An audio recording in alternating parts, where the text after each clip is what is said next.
ထားပါလောက်တာရွှေရုပ်အဲ့လိုအတင်းကျပ်လောက်တာမကြိုက်လို့ပြောပြီးပြီနော်ပြီးတော့ကိုကြီးနဲ့ရွှေရုပ်နဲ့လမ်းခွဲပြီးပြီဒါပါသဘောလေခဏထိုင်မအောင်ဘေဘီရဲ့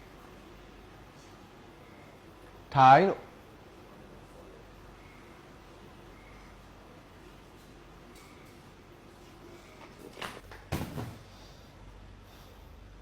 ဘေဘီကိုကြီးတို့နှစ်ယောက်ကချစ်သူတွေနော်ချစ်သူတွေမှာအရန်ချစ်ကြတဲ့ချစ်သူတွေကိုကြီးတို့က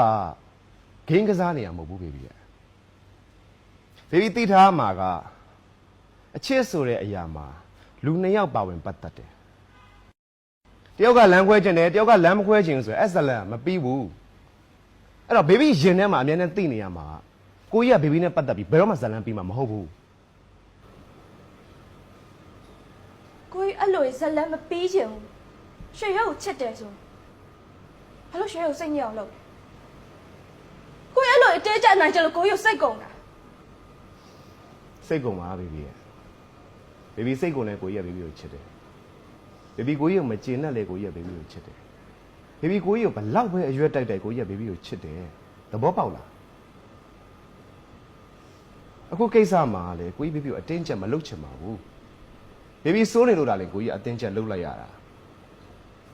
အခုဘေဘီလင်းလင်းစီမှာလှုပ်သွားပြန်လုပ်မယ်ဆိုလဲလင်းလင်းကဘေဘီကိုလှုပ်ပြန်ခန့်ရဲမယ်လို့ဘေဘီထင်နေရလားကိုကြီးလင်းလင်းကိုပြတ်ပြောပြီးသားသူဘေဘီကိုလှုပ်ပြန်ခန့်ရဲမှာမဟုတ်ဘူးအဲ့တော့ဘေဘီဘာမှစူးစမ်းမနေနဲ့တော့ကိုကြီးအဲ့လိုမတရားမလုပ်နဲ့ကိုကြီးရွှေရုပ်အဲ့လိုစိုးမကိုကြီးကိုရဲမုန်းနေရမုံဘလောက်ပဲမုံကိုကြီးဘေဘီကိုချစ်တယ်လို့ပြောပြီးသားဘေဘီဘာပဲဖြစ်နေကိုကြီးဘေဘီကိုချစ်တယ်သဘောပေါက်လား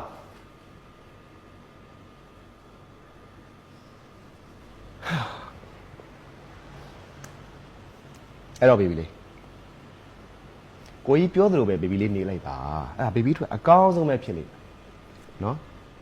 ဟိုဘေဘီစီးဖို့လဲကားတစ်စီးကိုကြီးစီစဉ်ပေးထားတယ်ဘေဘီနေဖို့လဲအခန်းထဲကကိုကြီးစီစဉ်ပေးထားတယ်ဘေဘီရဲ့နာမည်နဲ့လဲဘေဘီကိုကိုကြီးဘန်းအကောင့်ဖွင့်ပေးထားတယ်ဘာလို့သေးလို့လဲဟုတ်ပြီလားအဲ့တော့လေးလေးမမလေးမစိုးနဲ့တော့နော်